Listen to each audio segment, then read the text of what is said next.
Okay everybody, thanks for joining in. आज हमारी जो एपिसोड है उसका फोकस जो है वो है तो रियल स्टेट, लेकिन हम जो है फोकस करेंगे आज यूएई की मार्केट के ऊपर, क्योंकि हमने पिछली 3 एपिसोड में ओमान को कवर किया है और बहुत डिटेल में कवर किया है, जिसमें हमने ओमान की कल्चर पे बात की है, वहाँ का जो इमिग्रेंट फ्रेंडली जो एनवायरनमेंट है उसमें हमने बात की है, और जो रिसेंट डेवलपमेंट्स हो रही हैं with regards to opening up the country, citizenship की न्यूज़ अनाउंसमेंट हुई है, और जो डायरेक्शन जिस तरफ जो वहाँ के सुल्तान लेके जा रहे हैं, उसमें हमने काफ़ी डिटेल में बात की है। आज हम फ़ोकस करेंगे यूएई के ऊपर कि यूएई की प्रॉपर्टी मार्केट हमेशा से हॉट रही है, यानी कि लास्ट 20 ईयर्स का अगर आप डेटा उठा के देखें बहुत हॉट रही है। बीच में ऑफ कोर्स स्लम भी आया है, लेकिन अभी भी मार्केट जो है वो ऊपर की तरफ जा रही है। और अगर हम लोगों का इन्फ्लक्स देखते हैं तो वो तो बहुत ज़्यादा है, यानी कि यूरोपियन कंट्रीज से, एशियन कंट्रीज से, मुख्तलिफ जगह से लोग जो है दुबई को प्रेफर कर रहे हैं एज ए लोकेशन, जहाँ पे वो जाके अपना मूव करें, जॉब करें या बिजनेस करें। तो उसकी वजह से काफ़ी एक बूम सा हाँ, क्रिएट right. हो रहा है। तो आज हम तो बात आज हम करेंगे इसमें बात यूएई की मार्केट के हवाले से, जिसमें हम थोड़ा-सा टच करेंगे दुबई और शारजा और रास अल खैमा के हवाले से भी, कि वहाँ पे क्या डेवलपमेंट्स हो रही हैं और वहाँ क्या अपॉर्चुनिटीज़ हैं रियल एस्टेट इन्वेस्टिंग के हवाले से। तो उस सिलसिले में आज दोबारा हमने मोहसिन भाई को अपने चैनल पे बुलाया है। मोहसिन भाई, अस्सलाम वालेकुम, कैसे हैं आप? वालेकुम सलाम यासीन, मैं ठीक हूँ, अल्लाह का शुक्र। आप ठीक हैं? बिल्कुल ठीक-ठाक। सो मोहसिन भाई, अभी हमने काफ़ी बात की ओमान की, और एकदम से हमने एक स्विच किया है दुबई की तरफ। तो ज़रा उससे हम स्टार्ट करते हैं, और पहले तो आप ये बताइए कि क्यों दुबई की तरफ हम अटेंशन अपनी जो है लगाएँ, जबकि दुबई ऑलरेडी इतनी एक्सपेंसिव हो चुकी है। यानी कि अगर मैं किसी एक एवरेज बंदे से पूछता हूँ तो वो कहता है यार दुबई बहुत महँगा है। मतलब वहाँ पे इन्वेस्टमेंट का जो है वो सेंस नहीं बन रहा, क्योंकि वो इतनी एक्सपेंसिव हो चुकी है, और डर ये लोगों को होता है कि यार अब दोबारा से मार्केट क्रैश ना कर जाए, हम इन्वेस्टमेंट करें और हमारा पैसा जो है डूब जाए। तो लोगों के ज़हनों में ये खतरात हैं। तो थोड़ा-सा हुँ। आप अपना एक जो पॉइंट ऑफ व्यू है वो शेयर कीजिए, कि आपने इतना अरसा लगाया है अभी ओमान की मार्केट को डिस्कवर करने में, और वहाँ पे आप काफ़ी ज़्यादा लोगों को एजुकेट भी कर रहे हैं। तो दुबई की तरफ आपका माइंड दोबारा से कैसे जा रहा है? ये बड़ा अच्छा सवाल है यासीन, और ये सवाल मुझसे काफ़ी लोग और भी कर चुके हैं। जब मैंने ओमान पे फ़ोकस अपना स्टार्ट किया था, तकरीबन आई थिंक 2 साल हो गए करते हुए। तो बहुत से लोगों ने मुझे अप्रोच किया और वो कहने लगे कि यार ये आप ओमान की मार्केट की क्या बात कर रहे हैं? ओमान में क्यों आप इन्वेस्ट करवाना चाहते हैं? ये जगह कहाँ है? ओमान कौन है? कहाँ करना है इसको? मुझे ये बताइए कि दुबई में क्या हो रहा है? आप दुबई में क्यों नहीं हमें असिस्ट कर रहे? दुबई तो चढ़ रहा है, मार्केट चढ़ रही है। कोविड के बाद से लोगों ने काफ़ी वहाँ पे इन्वेस्टमेंट वगैरह स्टार्ट कर दी। तो उस वक़्त तक मेरे दिमाग में ये था कि अच्छा, मैं खुद इन्वेस्टर हूँ, तो मेरी कुछ प्रॉपर्टीज़ हैं दुबई के अंदर भी। तो मैंने कहा कि यार ये दुबई का तो ऊपर-नीचे होना चलता रहता है। तो ये कि अभी तो ये चढ़ रहा है, और चढ़ रहा है तो आपको पता है कि एक पीक पे पहुँचेगा, तो उसके बाद फिर कोई एडजस्टमेंट्स आएँगी और फिर कोई क्रैश होगा, कुछ होगा। तो ये मेरी अंडरस्टैंडिंग थी जब मैंने उनको ये जवाब दिया। जब 2-3 लोगों ने मुझे इस तरह से अप्रोच किया, तो मैंने कहा कि यार अब जब मैं रियल एस्टेट को समझ ही रहा हूँ और मैं इस डायरेक्शन में आ ही गया हूँ, तो दुबई को भी थोड़ा स्टडी कर लेना चाहिए। और आई थिंक जब मैंने इसको स्टडी करना शुरू किया, तो एक चीज़ तो मेरे लिए ये आई थिंक निकल के सामने आई कि मैं दुबई को ना वो अपने पुराने आईसेट से नहीं देख सकता। यानी अगर मैं सोचूँ कि जी पहले भी क्रैश आया था, तो अभी भी दोबारा से क्रैश आएगा, तो ये बात बिल्कुल ठीक नहीं है, क्योंकि जो पास्ट परफॉर्मेंस है, वो आपकी फ्यूचर परफॉर्मेंस को प्रेडिक्ट नहीं कर सकती। और अगर ये बात सही होती, तो दुनिया में बहुत सारे चेंजेस नहीं आते। मुझे अपना वो लेंस उठा के ना साइड पे रखना पड़ा, और मैंने इसको फिर as a objective, not as subjective, कि भाई मैं तो इसको ये स्टडी कर रहा हूँ कि ये तो गिरेगा, गिरेगा, और लेकिन मुझे उसको स्टडी करना है। मैंने कहा कि नहीं, मैं ये भी नहीं सोचता कि ये गिरेगा, और मैं ये भी सोचता हूँ कि हाँ, ये गिरेगा। तो ये दोनों पर्सपेक्टिव हैं मेरे पास। मुझे इसको स्टडी करके देखना है कि वो जो मेरी स्टडी है, वो मुझे किस डायरेक्शन में लेके जाती है। तो ऐसे ही ये जर्नी मेरी स्टार्ट हुई दुबई की रिसर्च की, जिसमें मैंने फिर डिफरेंट लोगों से बातचीत स्टार्ट की, जो वहाँ लोग मौजूद थे, इन्वेस्ट कर चुके थे, नुकसान उठा चुके थे, फ़ायदा उठा चुके थे। अच्छा, उसमें मैंने अपना होराइज़न ऐसे भी ब्रॉड किया कि मैंने कहा कि मैं एक तरह के लोगों से बात नहीं करूँगा। यानी एक होता है जैसे इन्वेस्टर्स हैं, उनसे बात करनी है, या let's say real estate experts हैं, उन्हीं से बात करनी है। मैंने सोचा ये कि मैं एक सवाल लूँगा, और वो सवाल मैं सबसे करूँगा, ठीक है, और वो सारे लोग वो होंगे जो समहाउ कनेक्टेड होंगे दुबई से या यूएई से, चाहे वो शारजा के लोग हों, चाहे वो रासो खैमा के हों, चाहे अबू धाबी के होंगे।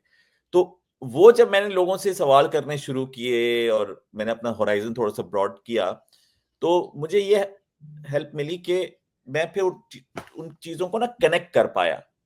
जैसे छोटी एग्जांपल मैं ये देता हूँ आपको कि अभी मैं जब रिसेंटली गया हुआ था नवंबर दिसंबर में, तो एक साहब से मेरी मुलाकात हुई और ये मुलाकात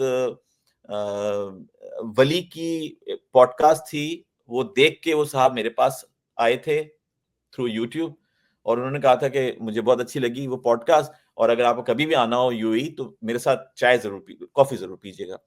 तो मैंने कहा ठीक है, मैं जब आऊंगा तो मैं आपका कॉफी पीऊंगा। अब जब वो मुझे मिले तो मुझे पता चला कि वो एक एक एक फैक्ट्री ओनर है, और वो शारजा में है और काफी अरसे से हैं। और उन्होंने मुझे बताया कि जो शारजा की कमर्शियल लैंड है जो फ्री होल्ड हो चुकी है, वो पिछले एक आध साल के अंदर डबल हो गई है उसकी प्राइस, और वो खरीदना चाह रहे थे। तो उन्होंने कहा कि मैं आजकल सोच रहा था खरीद लूं क्योंकि फ्री होल्ड हो गया है, लेकिन मैं इसलिए नहीं खरीद पाया क्योंकि वो प्राइस उसकी डबल हो गई है, और दूसरे वो डबल इस वजह से हुई है क्योंकि चाइनीज आ रहे हैं चाइना से उठ उठ के, और अपनी फैक्ट्रीज जो हैं वो शिफ्ट कर रहे हैं शारजा के अंदर, क्योंकि मेड इन चाइना जो है वो अब यूरोप में एंटर होना उसका मुश्किल हो गया है, वेस्ट में एंटर होना मुश्किल हो गया है बिकॉज ऑफ पॉलिटिक्स। तो वो अपनी लोकेशन ही चेंज कर रहे हैं, और अब उस प्रोडक्ट के ऊपर मेड इन चाइना लिखा हुआ नहीं होगा, बल्कि मेड इन यूएई लिखा हुआ होगा। तो अच्छा। अब इस तरह से जब ये बातें, वही ना, जब आप अपना मुख्तलिफ लोगों से मिलते हैं और आपके दिमाग में एक ऑब्जेक्टिव होता है, तो फिर आप कनेक्ट कर पाते हैं बहुत सारी बातों को। अब जब हमने कनेक्ट करना उनको शुरू किया तो फिर थोड़ा सा हमारा होराइजन बेहतर हुआ। सो ये ऐसे ही है जैसे कि जब ये यूक्रेन वॉर शुरू हुई थी, तो वेस्ट ने सैंक्शन लगा दी थी रशिया के ऊपर कि रशिया का ऑयल गैस कोई नहीं खरीदेगा। लेकिन रशिया जो है वो अपना ऑयल जो है वो इंडिया को बेच रहा था, और इंडिया जो है वो आगे यूरोप को बेच रहा था मेड इन इंडिया का टप्पा लगा के। तो वही बात है, यानी कि कहीं और से चीज़ जो है वो आपको वही चीज़ जो है किसी और के थ्रू आपको जो है वो मिलेगी। हाँ, और मेरा बताने का मकसद ये है कि वो जो एक लेंस होता है ना हमारा, कि जी रियल स्टेट है, रियल स्टेट तो कोई भी चीज आइसोलेशन में काम नहीं करती। वो सब आपस में चीजें इंटरकनेक्टेड होती हैं। यानी फाइनेंशियल इंडस्ट्री कनेक्टेड है रियल एस्टेट के साथ, रियल एस्टेट कनेक्टेड है स्कूलों के साथ, स्कूल कनेक्टेड है सड़कों के साथ, सड़कें कनेक्टेड हैं जॉब्स के साथ, जॉब्स के, हर चीज कनेक्टेड है। तो जब हम एक डायरेक्शन से देखने की कोशिश करते हैं तो हम ये कहते हैं कि ये आसान है समझना। रियल एस्टेट चढ़ी थी, रियल एस्टेट बैठ गई, रियल एस्टेट चढ़ी थी, रियल एस्टेट बैठ गई। रियल एस्टेट का काम ही है ये, चढ़ो और बैठ जाओ, चढ़ो और बैठ जाओ। तो इस दफा जब मैं इसमें एंटर हुआ तो मैंने सोचा कि नहीं, मैं तो नहीं इसमें एंटर होऊंगा, क्योंकि मुझे, मतलब इस माइंडसेट से नहीं एंटर होऊंगा, बल्कि इस माइंडसेट से एंटर होऊंगा कि मुझे नहीं पता कि ये मार्केट जो है वो बबल में है या नहीं। मैं ढूंढता हूं, मैं पूछता हूं, मैं रिसर्च करता हूं, मैं लोगों से मिलता हूं। और ये आई थिंक इसने मुझे मुझे बहुत कुछ सिखाया, क्योंकि इस वक्त का मेरा पर्सपेक्टिव या जो भी नॉलेज मैंने गेन की वो बड़ी ऑब्जेक्टिव है एज कंपेयर टू जब मैं स्टार्ट हुआ था, क्योंकि मैं बड़ा सब्जेक्टिव था उस वक्त कि जी मैं था, मुझे नुकसान हुआ है, ये हुआ है, तो तो अब क्या होगा उसके साथ। तो इस तरह मेरा आना हुआ इस मार्केट की तरफ, और बहुत ओवरवेलमिंग है, इसमें कोई शक नहीं है। क्योंकि मैं ओमान कर रहा हूँ, Oman is on my finger tips, क्योंकि छोटा सा है, सबका पता है, रह चुके हैं, मार्केट नई नई स्टार्ट हुई है, अर्ली डेज के अंदर है, तो इतना टाइम लग गया है कि हर चीज फिंगर टिप पे आ गई है। दुबई ना, दुबई एक तो ये कहती सिटी विद इन सिटी है, बल्कि सिटीज विद इन सिटी है। तो अगर आप जो है वो दुबई सिलिकॉन ओवेसिस को देखते हैं, तो बड़ा मुश्किल है आपका दुबई हिल्स का इलाका समझना, जेवीसी का इलाका समझना, दुबई साउथ में क्या हो रहा है, क्योंकि वो हर हर हर जो एंटिटी है या हर अर्बन एरिया जो है ना, वो अपनी जगह एक पूरी दुनिया है। तो एक तो ये है कि वो दुबई का एक जो जनरल नाम है कि दुबई है, I think is a very complicated entity, जिसमें डिफरेंट डिफरेंट एंटिटीज आ गई हैं। अब इन एंटिटीज को समझना based on the fundamentals of real estate, के अच्छा, इसका मतलब है कि अगर करेक्शन आती है मार्केट में तो हो सकता है पूरे दुबई में करेक्शन ना आए, हो सकता है करेक्शन एक सर्टेन सेगमेंट में आ जाए। बिल्कुल ऐसे होता है। अक्सर लोग ये कहते हैं कि यार real estate market, there is no real estate market, there are so many markets within one big market. अब हम कनाडा की बात करते हैं, कनाडा में भी जो है वो जैसे जो मेट्रोपॉलिटन सिटीज़ हैं, टोरंटो हो गया, वैंकूवर हो गया, ये 2 मेन मेन सिटीज़ हैं। इसके अलावा जो छोटे सिटीज़ हैं वो भी हैं, लेकिन जो चीज़ मैटर करती है वो इन 2 सिटीज़ में करती है। लेकिन इन 2 सिटीज़ के अंदर भी हंड्रेड्स ऑफ मार्केट्स हैं, और ज़रूरी नहीं है कि एक मार्केट में जो हो रहा है उसका इम्पैक्ट दूसरी मार्केट पे पड़े। यानी कि जो डाउनटाउन कोर टोरंटो है, उसकी जो डायनामिक्स है वो बिल्कुल डिफरेंट है। आप थोड़ा-सा उससे बाहर निकलते हैं जीटीए में, उसकी डायनामिक्स डिफरेंट है। उससे मज़ीद और आप बाहर जाते हैं जो सबर्ब्स का एरिया है, उसकी डायनामिक डिफरेंट है। तो जो वेरिएशन ऑफ प्राइसेज़ है ना, वो हर नेबरहुड की डिफरेंट है। तो इसलिए हम अक्सर कहते हैं कि there is no one real estate market, there are um, hundreds of markets within one market. ये मैंने सवा साल लगाने के बाद मुझे इसका अंदाज़ा हुआ है। ओके, क्योंकि आप माशाल्लाह पहले से रियल एस्टेट के ऊपर काम कर रहे थे। मैंने रियल एस्टेट पे ऑब्वियसली थी, प्रॉपर्टीज़ तो हमारी कुछ हैं, लेकिन कभी इतना इन डेप्थ मैंने कभी काम नहीं किया था। तो इसलिए मुझे तो उसको समझने में वही टाइम लग रहा है, और वही मैं लोगों को बता भी रहा हूँ। क्योंकि एक असम्पशन मुझे ये भी लग रही थी कि लोग समझते हैं कि उनको उनको एक नंबर 1 कि उनको पता है कि रियल एस्टेट मार्केट क्या कर रही है, असम्पशन। और हुँ, दूसरा उनको पता है कि कैसे ऑपरेट करना है, कैसे बाय करना है, सेल करना है, उनको पता है। ये दोनों असम्पशन मेरे पास नहीं थी। मुझे बिल्कुल नहीं पता था कि रियल एस्टेट की मार्केट कैसे ऑपरेट करती है, और मुझे खरीदना भी नहीं आता था। क्योंकि पहले मेरी मदर का मैंने ज़िक्र किया था, जी, जी। उनकी रियल एस्टेट की लेगेसी है वो। इवन मेरे मामू जो हैं, वो काफ़ी सीज़न्ड इन्वेस्टर हैं।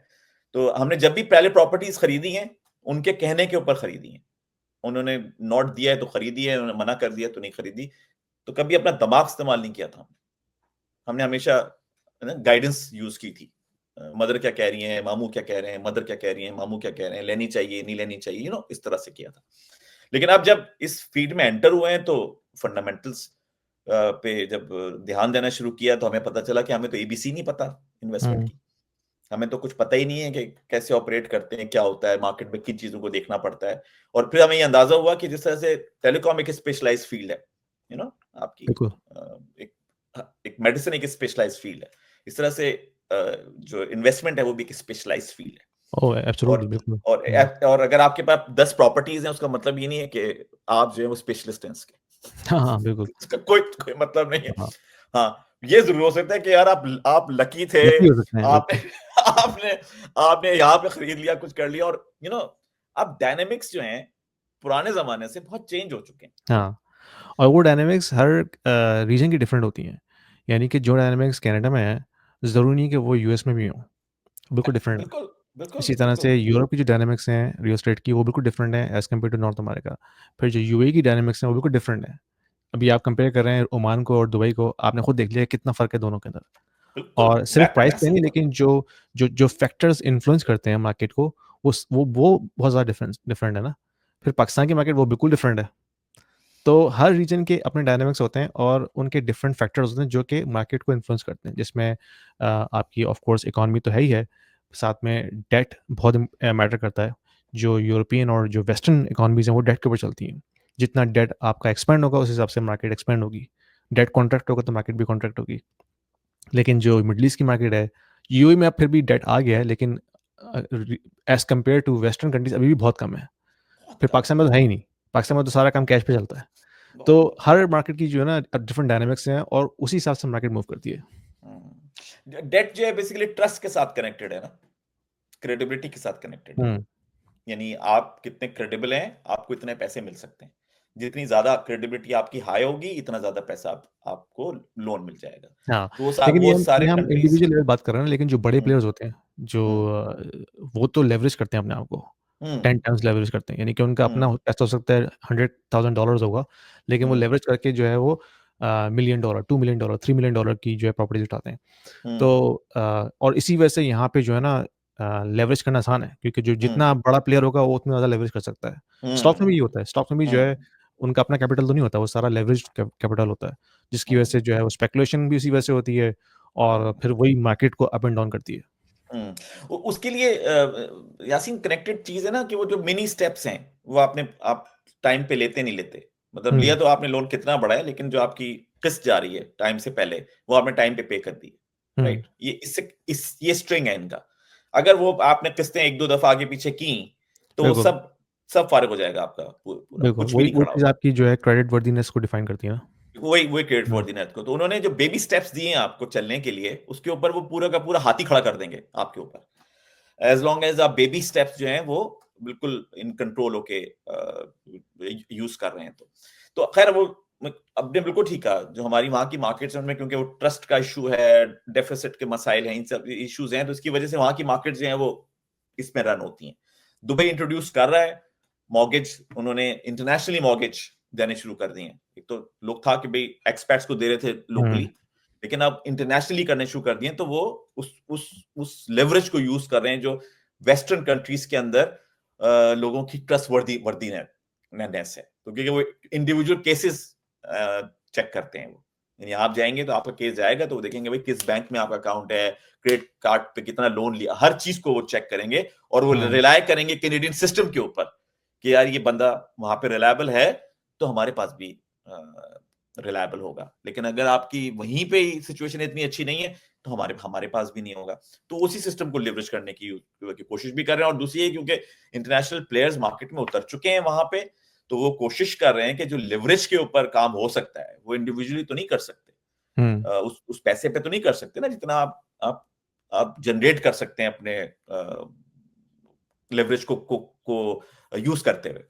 तो ये सारे ऑब्वियसली, जैसे भी आपने कहा, बिल्कुल सही कहा कि वो हर मार्केट के जो डायनामिक्स हैं उनको अगर आप इस सोच से करेंगे कि मुझे तो रियल एस्टेट का पता है, तो मुझे पता है कि दुबई में क्या हो रहा है ना, मुझे तो पता है, मैंने तो पाकिस्तान में बहुत इन्वेस्टमेंट की हुई, मुझे पता है दुबई में कैसे इन्वेस्टमेंट करते हैं ना।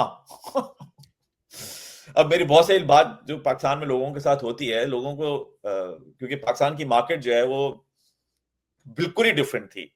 जो बिल्डर्स हैं वो उन्होंने फाइलें बेच दी, बेच के वो खुद ही पैसे इंक्रीज किए जा रहे हैं, उन पे कोई कंट्रोल नहीं है किसी चीज का, कोई मॉनिटर नहीं कर रहा, उनको अपने हिसाब से उन्होंने कीमत भी बढ़ा दी, अपने हिसाब से कीमत भी गिरा दी।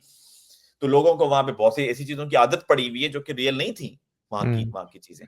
और अब जब मार्केट के अंदर ये आईएमएफ घुसा है और उसने आके फिर टैक्सेस पे और इन चीजों के ऊपर, तो एक तरह का हनीमून जो था पाकिस्तान में रियल एस्टेट का, वो अब खत्म हो रहा है। और वो उसमें अब वो चार्म नहीं है जो कि पहले हुआ करता था किसी जमाने में, क्योंकि लोग अरबपति बने, इसमें कोई शक नहीं है रियल एस्टेट के अंदर।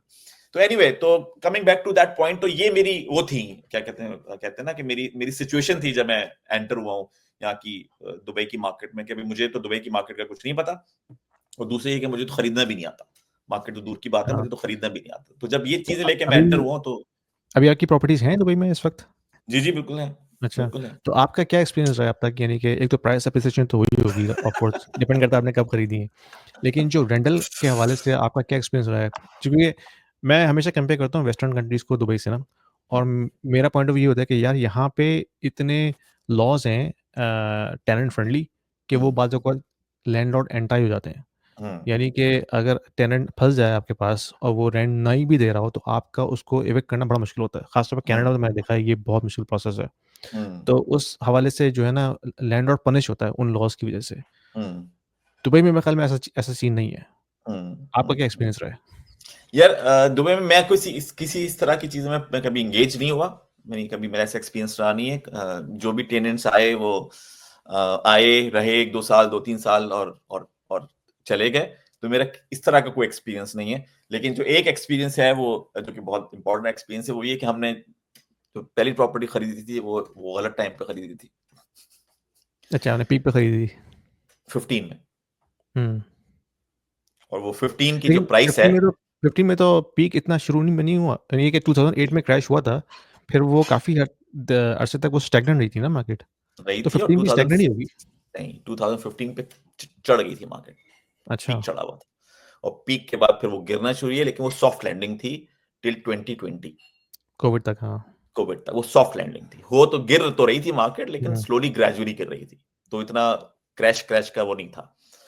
तो पीक पे हमने खरीदी थी, तो इसलिए लेसन तो लर्न है वहां के, ऐसा नहीं है कि जी सब अच्छा हुआ है वहां पे, तो हम्म, होगी, तो इनको तो पता ही नहीं है कि जब सिचुएशन खराब होती है तो क्या होता है। हाँ, ये मेरे ख्याल में ऑब्वियसली जब ये ऑयल क्राइसिस आया था 2014 के बाद, उसके बाद से मार्केट में इतना यार डेप्रिसिएशन आई थी ना। बहुत सारे फैक्टर्स थे। एक तो कतर का ब्लॉकेट वगैरह का सिलसिला था, फिर यमन की वॉर चल रही थी, हम्म, फिर ये जो है आई थिंक डॉलर काफी काफी स्ट्रांग था।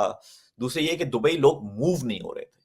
हम्म, दुबई लोग ले तो रहे थे कि यार एज अ बैकअप ले लो, जैसे हमने लिया था, यार एक प्रॉपर्टी दुबई में भी होनी चाहिए, अरे लास्ट टाइम नहीं खरीदी थी, आप खरीद लेते हैं, हम्म, बैक। लेकिन लोग मूव नहीं हो रहे थे, तो वो जो ओवर सप्लाई थी उस वक्त वहां मार्केट के अंदर, तो मल्टीपल फैक्टर्स थे उस वक्त जो कि इन प्ले थे, जिसकी वजह से वो सॉफ्ट लैंडिंग हुई।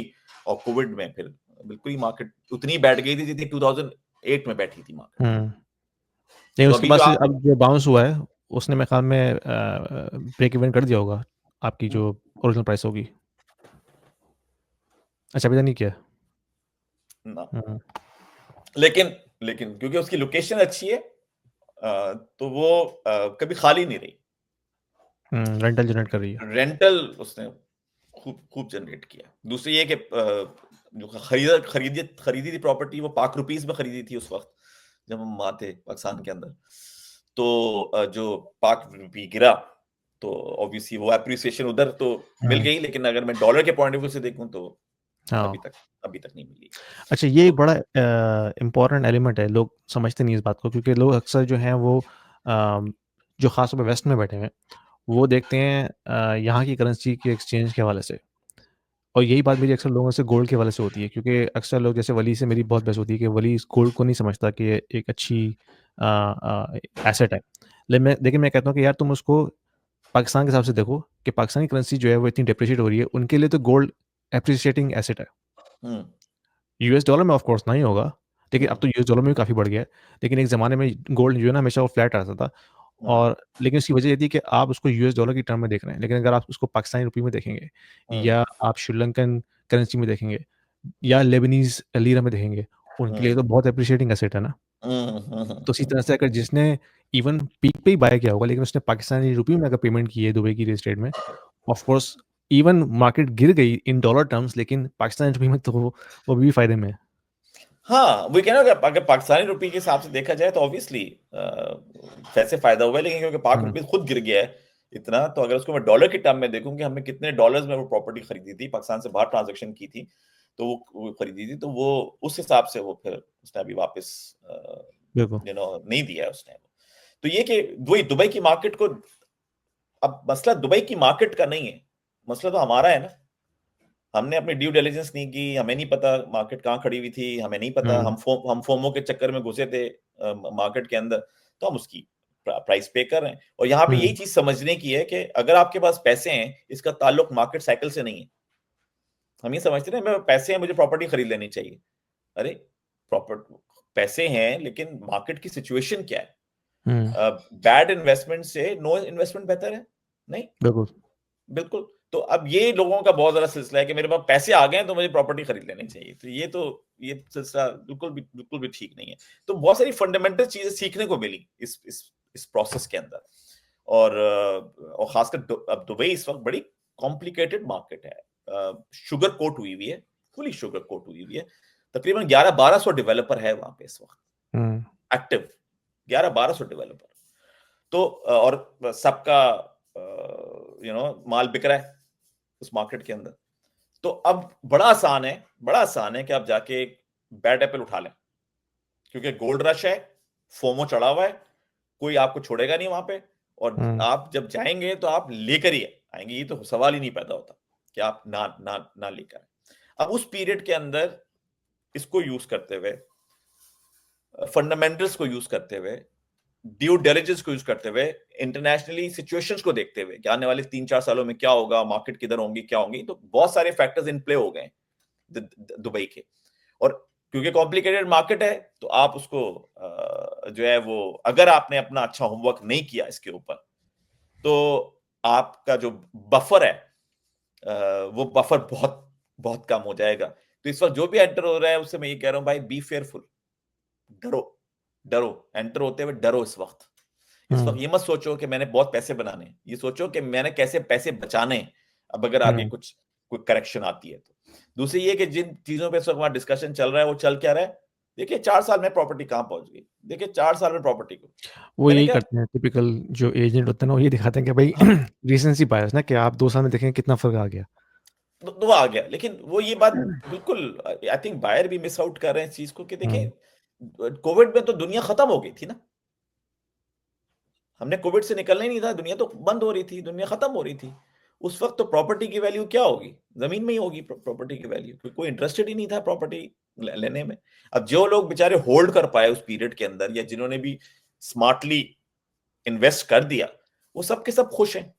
हुँ, अब वो खुशी आपको तो नहीं मिल सकती 2025 में, आपको बिल्कुल। ये खुशी मिल सकती थी 2020 में, 21 में, क्योंकि उन्होंने उस वक्त इन्वेस्ट किया जब हर कोई उनसे कह रहा था कि इन्वेस्ट मत करो, दुनिया खत्म होने वाली है, और उन्होंने फिर भी इन्वेस्ट किया, वो राइट? ऐसे ही है ना 2020 जैसे में, 2021 में। बिटकॉइन जो है उस ज़माने में 2020 में तो नहीं, लेकिन 2021 के बाद जब क्रैश हुआ थी मार्केट, उसमें 16,000 पे आ गया था, 16,000 पे। इस वक़्त हुँ, ऑलमोस्ट 100 के ऊपर है। ऐसे ही है, तो ऐसे ही। जो जिसने उस वक़्त बाय किया होगा, ऑफ कोर्स जो एप्रिसिएशन उसको मिली है, वो अब आपको नहीं मिल सकती, आप 2025 में उसको बाय करेंगे। हाँ, हाँ। हुँ, तो वो जो आपकी एक्सपेक्टेशन, इस एक्सपेक्टेशन से आप एंटर हो रहे हैं उस मार्केट के अंदर, वो एक्सपेक्टेशन आपको अपनी रीट्यून करनी होगी। और अगर हुँ, आपको ये है कि यार मैं भी इतने पैसे कमा लूँगा जितना मेरे दोस्त ने कमा लिए वो करके, तो आप डिसअपॉइंट हो सकते हैं। मैं ये नहीं हुँ, कह रहा कि ज़रूर होंगे डिसअपॉइंट, वो हो सकते हैं। अगर ओवरऑल देखा जाए दुबई को, तो दुबई की prices in comparison with the other top cities, Hong Kong और सिंगापुर और न्यूयॉर्क और लंदन, उस हिसाब से काफी सस्ती हैं प्राइसेस, राइट? तो एक हद तक तो ये भी लग रहा है कि क्योंकि प्राइसेस कंपैरिजन में सस्ती हैं, और अब बायर जो हैं ये इंटरनेशनल बायर्स हैं जो कहीं पे भी प्रॉपर्टी खरीद सकते हैं, यानी हाई नेटवर्थ इंडिविजुअल हैं हुँ, जिनके सामने सारे कंट्रीज खुले हुए हैं, वो कहेंगे जी मैं कहाँ प्रॉपर्टी खरीदूं, तो क्योंकि उनकी नजरों में दुबई आ गया है, वो देख रहे हैं दुबई को, तो इस वजह से दुबई का जो चार्म है अट्रैक्शन का वो अभी भी मौजूद है, क्योंकि उसका जो पर स्क्वायर फीट रेट है वो in comparison with I think Hong Kong कोई 450% कम है, हुँ, इतना इतना फर्क है हांगकांग से। सो सो तो ये वाला जो जो जो जो पॉइंट है कि आपको जब एंटर होना है इस मार्केट के अंदर, तो आप इसमें क्या सोचते हुए एंटर हो, और अगर जब एंटर हो रहे हैं तो फिर आप क्या आगे जो मार्केट ऊपर नीचे जाएगी तो उस पे आप दिल पे हाथ रख के बैठ तो नहीं जाएंगे, क्योंकि एग्ज़ैक्टली। दुबई की मार्केट अब सबके लिए नहीं है। दुबई हुँ, की मार्केट इतनी कॉम्प्लिकेटेड हो चुकी है कि उसमें उनको ऐसे स्मार्ट इन्वेस्टर्स चाहिए जो वाकई जेन्युइनली इन्वेस्टर्स हों, जिनका काम हो इस चीज को मैनेज करना, चलाना, जब टाइम आए तो बेच देना, हुँ, नहीं तो होल्ड करके रखना उस पीरियड के लिए। तो अगर आपके पास होल्डिंग पावर नहीं है सर्टेन पीरियड के लिए, तो आपको दुबई में एंटर नहीं होना होना होना बिल्कुल। होना, होना और चाहिए। मेरा प्रिंसिपल ये है कि मैं जब भी रियल एस्टेट को एज़ एन इन्वेस्टमेंट देखता हूँ, तो मैं देखता हूँ कि कैश फ्लो कितना है। अगर वो प्रॉपर्टी कैश फ्लो दे रही है, नंबर मेक सेंस कर रहे हैं, तो फिर आप उसको बाय करें। सिर्फ़ इस बेस पे बाय ना करें कि यार मैंने एप्रिशिएट करवानी है प्राइस अगले 2-3 साल के अंदर, क्योंकि वो एक स्पेकुलेशन है ना, वो हो भी जाए, वो ना भी हो। और दुबई में सबसे बड़ा जो रिस्क है वो है जियोपॉलिटिकल सिचुएशन, और वो बहुत तेज़ी से चेंज हो रही है। यानी कि आपको नहीं पता था कि 2 साल पहले यूक्रेन में वॉर खुल जाएगी। यानी कि यूरोप में पिछले 50 साल में कोई वॉर नहीं हुई, सेकंड वर्ल्ड वॉर के बाद ना। तो कोई एक सोच नहीं सकता था कि यार यूक्रेन जैसी कंट्री में वॉर छिड़ जाएगी और पूरा यूरोप जो है वो रशिया के ऊपर, यानी कि चढ़ाई हो जाएगी उनकी, आपस में रिलेशन खराब हो जाएँगे, ट्रेड खत्म हो जाएगी, सैंक्शन लग जाएँगी रशिया के ऊपर। रशिया मतलब G7 कंट्री था, लेकिन हो गया। तो जो जियोपॉलिटिकल सिचुएशन है वो बड़ी तेज़ी से चेंज हो रही है। तो सबसे बड़ा जो जो जो फ़ियर है ना वो जियोपॉलिटिकल क्राइसिस का ही है, क्योंकि हर साल 2 साल में एक नया महाज़ खुल जाता है। तो अब उसका क्या इम्पैक्ट आएगा? हम्म, तो that is something that people have to be very careful about. हाँ, तो वो आपको बर्ड आई व्यू तो चाहिए ना, और हुँ, अगर आप इन्वेस्ट करने जा रहे हैं तो रिस्क तो इग्नोर कर ही नहीं सकते आप। बिल्कुल। और रिस्क की एपेटाइट सबकी डिफरेंट होती है। हुँ, कोई हाई रिस्क मैनेज कर लेता है, कोई लो रिस्क भी उसको एक्सेप्टेबल नहीं है। और इसीलिए जब रिस्क की बात आती है ना, तो फिर जब लोग कहते हैं कि आप कंपेयर कैसे करते हैं ओमान को दुबई की मार्केट से या इनको इनको, तो मैं उनको यही बताता हूँ कि एक तो nature of risk he different है। हुँ, ओमान का नेचर ऑफ रिस्क बहुत डिफरेंट है, इनका नेचर ऑफ रिस्क बहुत डिफरेंट है। ऑब्वियसली दुबई के गेन्स बहुत हाई हैं, क्योंकि रिस्क हाई है इनका, तो गेन्स हाई हैं। ओमान के गेन्स उतने हाई नहीं हो सकते जितने, क्योंकि उनका रिस्क भी लो है उसके उसके पॉइंट ऑफ व्यू से। तो ये जो रिस्क की रिलेशनशिप है, ये भी बड़ी इंपॉर्टेंट हो जाती है इन्वेस्टर्स के लिए जब वो किसी भी मार्केट को देखते हैं। क्योंकि वैसे तो मार्केट को उस पॉइंट ऑफ व्यू से देखते हैं कि अरे मेरी मुझे ग्रोथ कितनी मिलेगी, एक्साइटमेंट तो आपका उसी चीज पर होता है। ओ मेरा कैश फ्लो कितना होगा, ओ मेरा 8% रेंटल हो जाएगा, ओ अच्छा 7-8% मेरा कैपिटल एप्रिसिएशन हो जाएगा, चलो 15-16% के ऊपर मैं खड़ा हूँ साल का, रेंट प्लस कैपिटल एप्रिसिएशन, चलो ठीक है इसको देख लेते। लेकिन साथ साथ वो जो चीज बड़े उस वक्त तो आप इग्नोर ही करना चाहेंगे ना हद तक, क्या क्या रिस्क होगा। लेकिन हुँ, ये मार्केट्स इस तरह की हैं जहां पे आपको रिस्क को पहले रखना है। बिल्कुल। यहाँ पे रिस्क को सबसे पहले प्रायोरिटी पे रखें और बैकअप प्लान्स बना लें। बैकअप प्लान ए ये है, बैकअप प्लान बी ये है, what if hmm, what if what if what if what if what if. जब तक ये व्हाट इफ आपके एड्रेस नहीं होते, तब तक आपको इन मार्केट्स के अंदर ब्लाइंडली नहीं जा हुँ, सकते। ये ऑस्ट्रेलियन क्योंकि मार्केट जो नहीं है, ये कनेडियन एग्ज़ैक्टली मार्केट मैं नहीं उसी है, का ये पॉइंट पे आ यूके रहा की था, मार्केट नहीं है, ये मैच्योर क्योंकि मार्केट्स नहीं है। एग्ज़ैक्टली मैं उसी पॉइंट पे आ रहा था कि ये जो जीसीसी की मार्केट है ना, वो हाइली ड्रिवन है इमिग्रेंट्स के ऊपर। और वो इमिग्रेंट्स जो हैं उनका कोई जिसे कहते हैं ना कि कोई टाइज़ नहीं है उन कंट्रीज़ के साथ। यानी कि वो टेम्परेरी टाइम के लिए आ रहे हैं और वो चले जाएँगे। लेकिन अगर हम जो वेस्टर्न कंट्रीज़ को देखते हैं, ऑस्ट्रेलिया है, यूके है, कनाडा है या यूएस है, वहाँ पे लोग टेम्परेरी तौर पे नहीं आते। वहाँ पे लोग आते हैं अपनी पूरी-पूरी फैमिलीज़ को सेटल करने के लिए। ऐसे तो ही है। उनके जो जो टाइज़ होते हैं वो काफ़ी लॉन्ग लास्टिंग होते हैं कंपेयर टू इन कंट्रीज़। तो हम्म ये एक एंगल बड़ा इम्पोर्टेंट होता है अगर आपने किसी भी मार्केट को असेस करना है, आपने ये देखना है कि जो बूम आ भी रहा है, तो वो ऑफ कोर्स एक इमिग्रेंट फ्लक्स की वजह से आ रहा है और वो इमिग्रेंट्स जो हैं वो लॉन्ग लास्टिंग इम्पैक्ट नहीं क्रिएट कर रहे होंगे। हम्म नहीं, आपका ये वैलिड पॉइंट है। हुँ, दुबई ऑब्वियसली ट्रेल ब्लेजर है इसके अंदर। उसने सबसे बड़े वो फ्री होल्ड प्रॉपर्टीज और टैक्स फ्री और सब स्टार्ट किया था।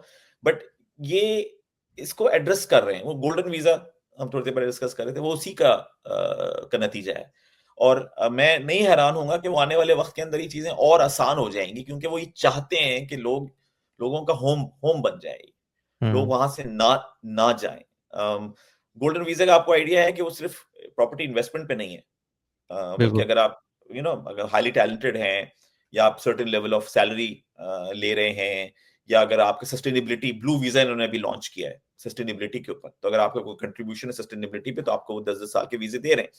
अच्छा, एक और बड़ी इंपॉर्टेंट बात जो चल रही है इस रीजन के अंदर, वो ये कि ये region जो है वो सिर्फ एक दुबई नहीं एक्टिव हुआ हुआ करने के लिए, पूरे का पूरा रीजन एक्टिव हो गया है।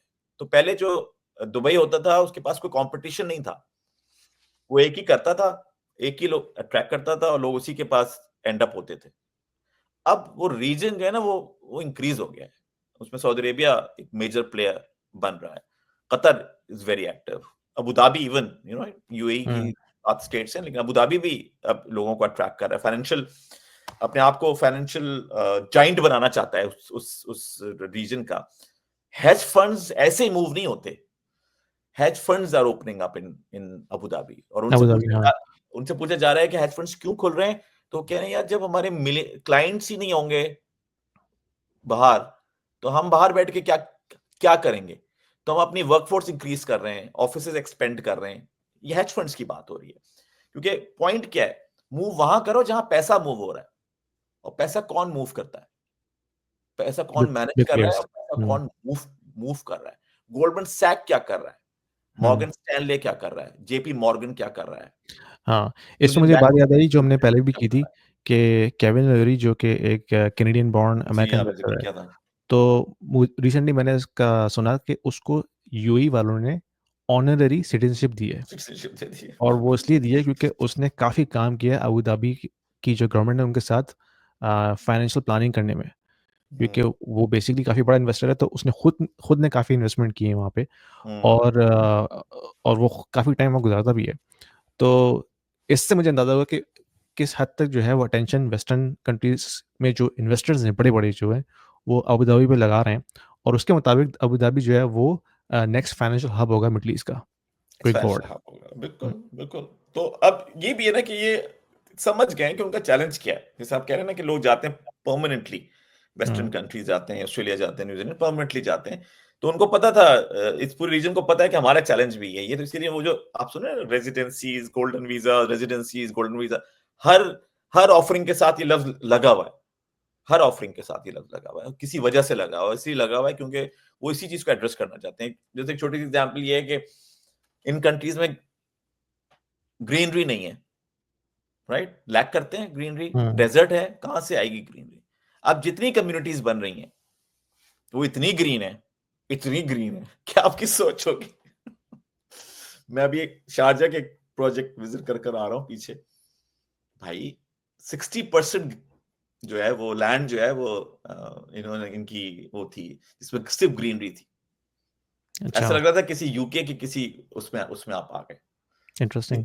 इतना ज़्यादा वो कर रहे हैं। तो वो उनका ये अच्छी बात है कि जो उनको पता चला है कि हमारी क्या वीकनेस है, उस पे उसको काम कर अपनी रहे हैं। स्ट्रेंथ बनाने पे हुँ। लग गए। इससे अच्छी क्या क्या क्या बात हो सकती है? तो अच्छा आपने अभी ये एक अच्छा सेगवे है। हमने दुबई में बात कर ली कि दुबई की क्या डायनामिक्स हैं। अब थोड़ा-सा बताइए कि शारजाह और जो दूसरी स्टेट्स हैं, वहाँ क्या हो रहा है? और जी, वहाँ जी, जी, जी, की जी। जो डेवलपमेंट है उसमें उसके पेस में और उसकी प्राइस में कितना फ़र्क है दुबई से? हुँ।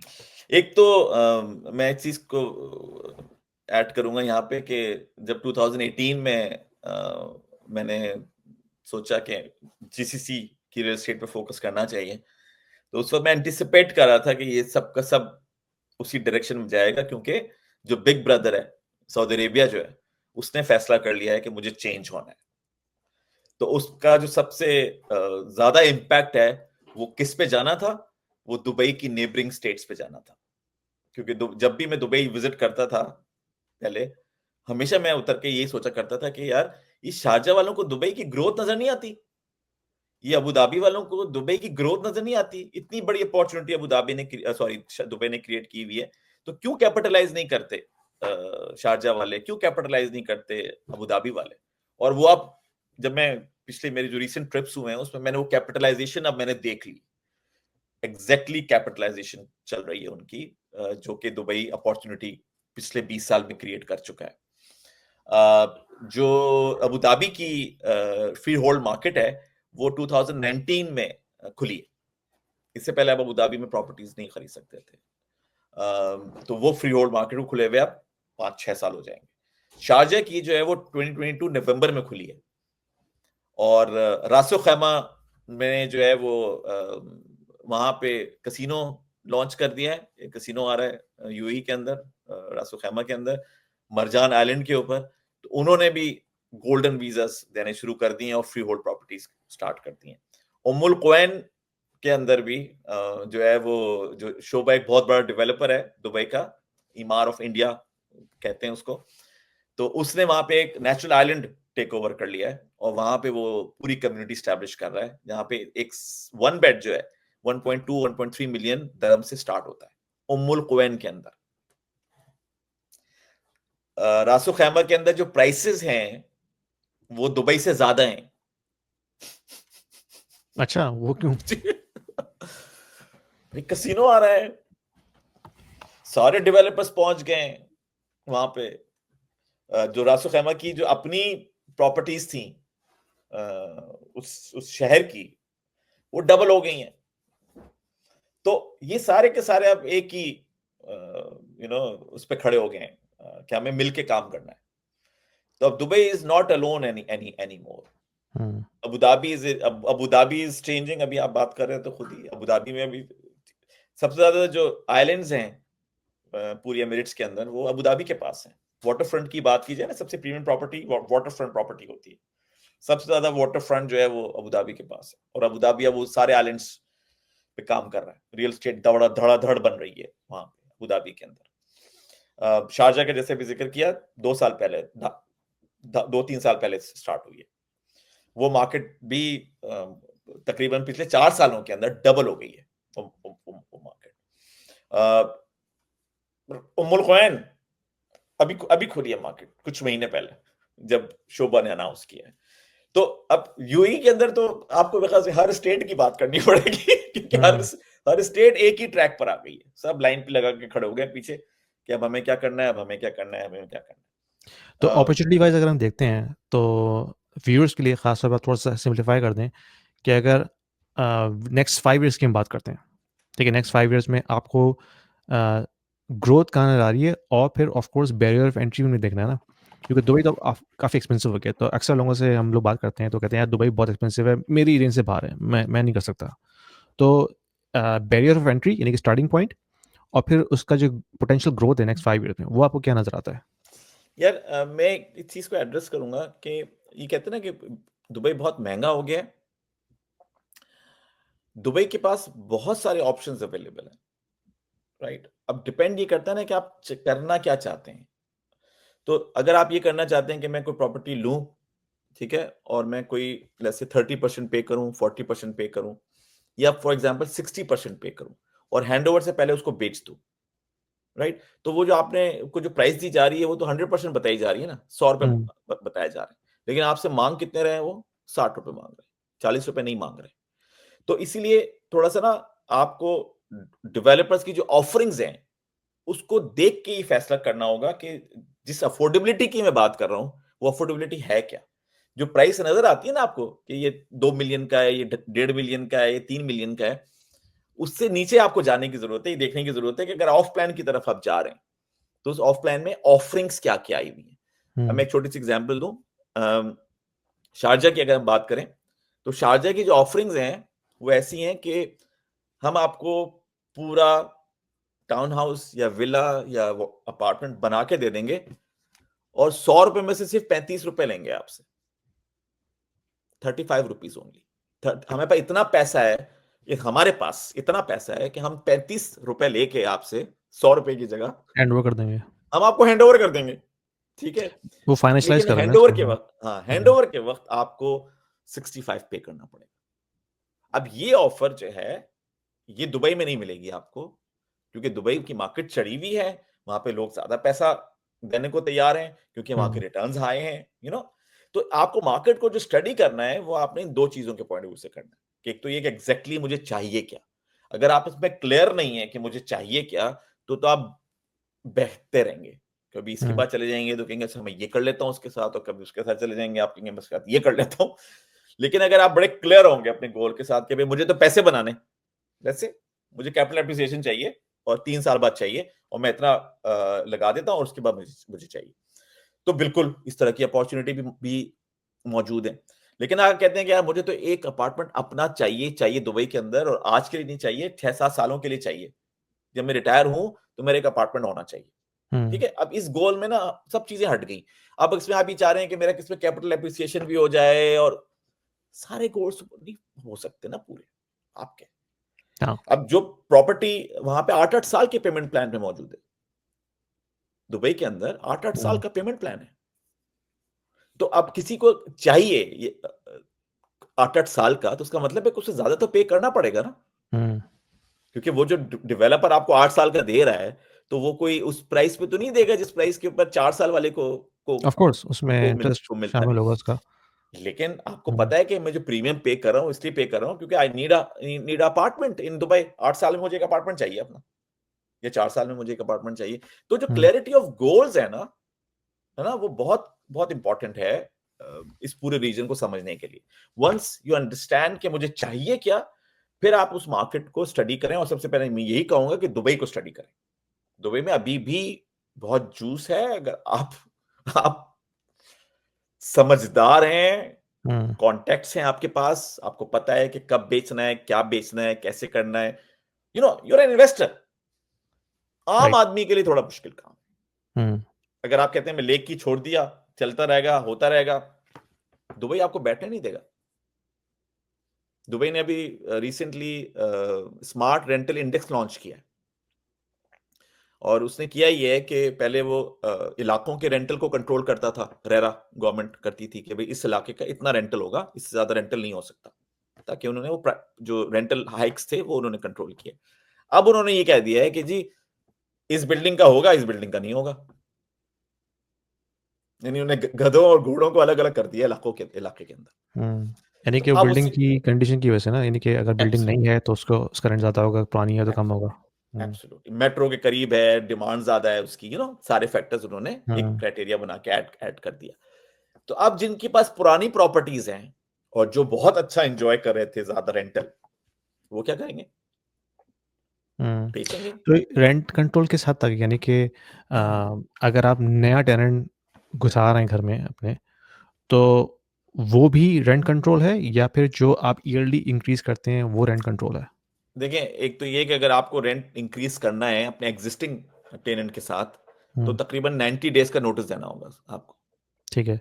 और 90 कितनी डेज़ का। परसेंटेज अलाउ है कि आप कितना परसेंट ये इंक्रीज़ कर सकते ये हैं? ये तो वो आपको लाइव चेक करना पड़ेगा।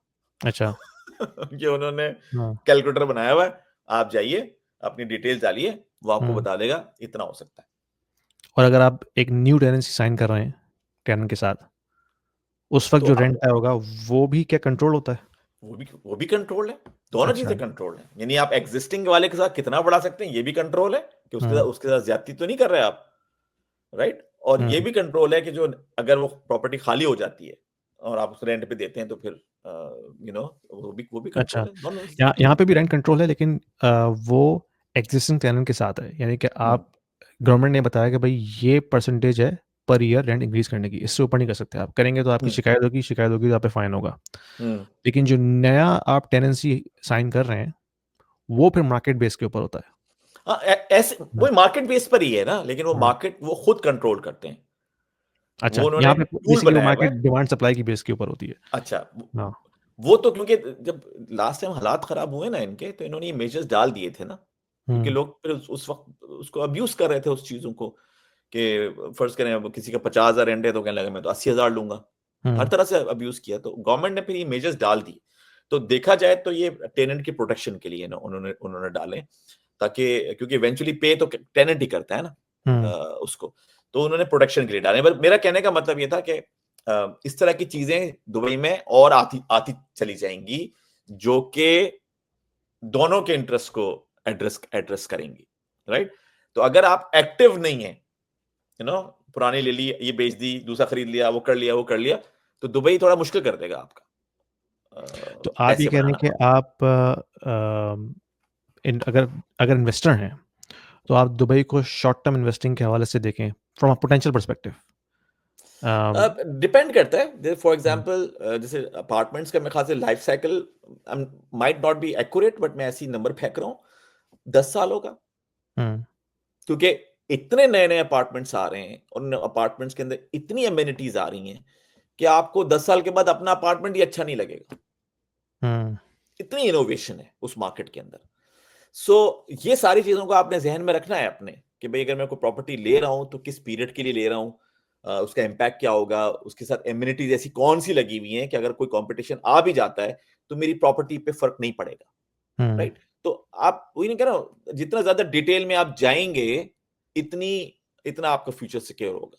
लेकिन अगर आप डिटेलिंग में नहीं गए और आपने कोई पिक कर लिया, यार ये मुझे बता रहा था, यहाँ से मैं ले लेता हूँ, वो कर लेता हूँ, और ये जो लोग बैठे हुए बाहर ले रहे हैं ना, बैठे हुए कि मैंने देखा, इंटरनेट पे देखा और ले लिया, परेशान होंगे ये हुँ, लोग।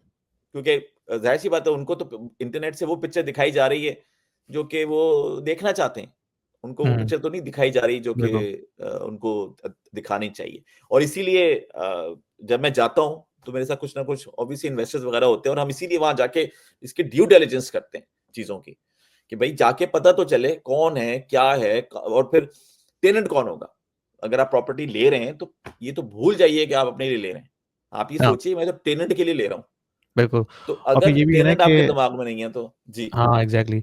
और फिर आपने ये भी देखना है कि शॉर्ट टर्म रेंटल की अपॉर्च्युनिटीज़ वहाँ पे है कि नहीं है, जो भी आप प्रॉपर्टी उठा रहे हैं। सही क्योंकि बात है। मैंने जितना स्टडी किया है उस हिसाब से अगर आप शॉर्ट टर्म रेंटल पे इसको रन करते हैं, तो वहाँ पे आपका जो रिटर्न है वो ज़्यादा बनता है, कंपेयर टू अगर आप एनुअल लीज़ साइन करते हैं किसी टेनेंट के साथ। ऐसे ही है। तो ये भी एक एलिमेंट है ना कि आप वो प्रॉपर्टी उस एरिया में लें जहाँ पे शॉर्ट टर्म रेंटल की डिमांड हो। यानी कि मेट्रो से करीब हो, ठीक है, और जो एमिनिटीज़ हैं वो करीब-करीब हों, तो ताकि जो टूरिस्ट, शॉर्ट टर्म रेंटल तो टूरिस्ट लेंगे ना, तो उनके लिए फिर आपने वो एरिया देखना है कि जहाँ पे शॉर्ट टर्म रेंटल की डिमांड हो। हुँ, अगर आप कहीं दूर ले लेंगे, ऑफ कोर्स वहाँ पे तो शॉर्ट टर्म रेंटल नहीं चल सकता, तो फिर आपको लीज़ ही साइन करनी पड़ेगी। तो ये भी एक एक बड़ा एलिमेंट है क्योंकि अगर आपने मैक्सिमाइज़ करना है अपना रिटर्न एज़ एन इन्वेस्टर, अपने लिए ले लें तो फिर तो अलग बात है, जैसे आपने कहा। लेकिन अगर आप एज़ एन इन्वेस्टर ले रहे हैं तो आपने ये सारी चीज़ें ध्यान में रखनी है कि कहाँ पे मेरी एप्रिसिएशन ज़्यादा है, कहाँ पे शॉर्ट टर्म रेंटल की वजह से मेरा जो रिटर्न है वो ज़्यादा बन सकता है, और फिर कितना ईज़ी है उसको लिक्विडेट करना बाद में। यानी कि ये भी एक एक एलिमेंट है ना, अगर आपने एग्ज़िट करना है, एब्सोल्युटली, तो एब्सोल्युटली। आप ऐसे एरिया में लें जहाँ पे डिमांड हमेशा रहे, ताकि आज जब आप हुँ। एग्ज़िट करेंगे, तो आप ईज़िली एग्ज़िट कर सकते हो। आपने बड़ा अच्छा पॉइंट कहा डिमांड का। हुँ, मैं जो भी अभी जिनको भी एडवाइस कर रहा हूँ, मैं उनसे ये कह रहा हूँ यार पर स्क्वायर फीट का रेट मत देखो, उसकी डिमांड देखो। अ, एक बार सस्ता तो आपने ले लिया, अब अगर वो किराए पे नहीं गया, तो वो ज़्यादा क्या फ़ायदा? तकलीफ़देह है या ये सस्ता लेना ज़्यादा ज़्यादा ज़्यादा खुशी की बात थी? बिल्कुल, तो आपने लेके को उसे डब्बे में तो बंद करके नहीं रख देना कि मैंने ले हाँ, लिया है, बंद करके रख दो साइड पे, बस छुट्टी हो गई, ऐसा तो होगा नहीं। एग्ज़ैक्टली। वो तो आप टेनेंट के लिए देख रहे हैं ना, तो आपको ये देखना चाहिए कि जो प्रॉपर्टी में ले रहा हूँ उसकी डिमांड कितनी है और उसके लिए अगर मैं थोड़े पैसे ऊपर भी खर्च कर रहा हूँ, तो वो मेरा रिटर्न है जो मुझे मुझे मिल जाएगा। तो इस तरह हुँ। के मिथ हैं लोगों के कि जब वो एंटर होते हैं तो कहते हैं सबसे सस्ती सी निकाल के दे दो।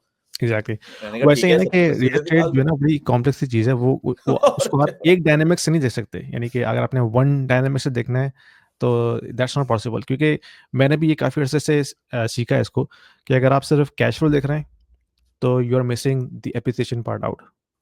कैश फ्लो आपको मिल जाएगा, किसी आप दूर-दराज़ के इलाके में चले जाएँ, सस्ती प्रॉपर्टी उठा लें, लेकिन ये कभी उसमें रेंट चढ़ेगा, कभी नहीं चढ़ेगा, कभी आपको वेट भी करना पड़ेगा। लेकिन अगर आप किसी हाई डिमांड एरिया में जाते हैं, जो कि नाइस नेबरहुड है, वहाँ पे मेट्रो भी है, वहाँ पे एमिनिटीज़ भी हैं, एयरपोर्ट से करीब है, हाईवे से करीब है, ईज़ी एक्सेस है, टूरिस्ट के लिए अट्रैक्शन है, तो ऑफ़ कोर्स वहाँ पे डिमांड रहेगी, हाँ, लेकिन वो सही है, महँगा भी होगा। लेकिन सही है। एक तो डिमांड रहेगी, प्लस जो रेंटल यील्ड है वो भी हाई रहेगी, और बहुत आसानी से आप उसको चढ़ा सकते हैं रेंट के ऊपर, और फिर जब बेचना चाहें, तो बेच भी सकते हैं। तो हाँ। ये चीज़ें भी आपको नज़र रखनी पड़ती हैं कि अगर आप शॉर्ट टर्म इन्वेस्टमेंट के लिए देख रहे हैं, तो आपके पास ये सारी चीज़ें होनी चाहिए। हुँ। या फिर आपने फ्यूचरिस्टिक इन्वेस्टमेंट की है, यानी हाँ, इतना अर्ली अगर अर्ली आपने घुसे इसलिए हैं ली है, आप। हाँ, जैसे अगर आपने आपने आपका रिटायरमेंट का प्लान है, then of course it's a हाँ, कंप्लीटली डिफरेंट इक्वेशन। हाँ, हुँ, बिल्कुल। तो वही उसमें फिर आपको मार्जिन मिल जाएगा हुँ, कि भई ठीक है, इतने पीरियड के अंदर तो इंक्रीज़ होनी ही थी, डेवलपमेंट होनी ही थी, तो बस वो हो गया। लेकिन फिर वो जो हाँ, होल्डिंग पीरियड है, जब तक वो प्रॉपर्टी कुछ नहीं कर रही थी, तो और आपकी इन्वेस्टमेंट लग चुकी थी, वो अब आपने आपने बेयर करना है। हुँ, तो वो बहुत सारी चीज़ें नहीं एक साथ हो सकती। तो इसीलिए कह रहा हूँ ना कि वो आपका जो गोल है, वो आपको बड़ा क्लियर होना होना चाहिए और आपको ये पता होना चाहिए कि मैं किस-किस चीज़ में कॉम्प्रोमाइज़ कर रहा हूँ। बिल्कुल। हर चीज़ तो आपको नहीं मिल सकती और इसीलिए ये कॉम्प्लेक्स है। इसलिए आसान नहीं है। और जब अगर आपको खरीदना नहीं आता, तो और मुश्किल हो जाता है ये। हुँ, क्योंकि जो बेचने वाले होते हैं, वो तो उनका ऑब्जेक्टिव तो उस चीज़ को बेचना है जो उनके हाथ में होती है। उनका तो बिल्कुल ऑब्जेक्टिव नहीं होता कि आपको आपको सिखाया जाए। बिल्कुल। उनका काम भी नहीं है आपको आपको सिखाना।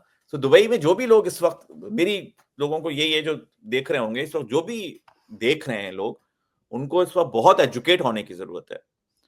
डायनामिक्स को समझने की ज़रूरत है और फिर इवन ये सारी जो रिसर्च रिपोर्ट्स हैं, ये जो हम बात कर रहे थे, जेपी मॉर्गन और मॉर्गन स्टैनले और यूनियन बैंक ऑफ स्कॉटलैंड और ये सारा, इनको भी समझने की इनको इनको हुँ, ज़रूरत है।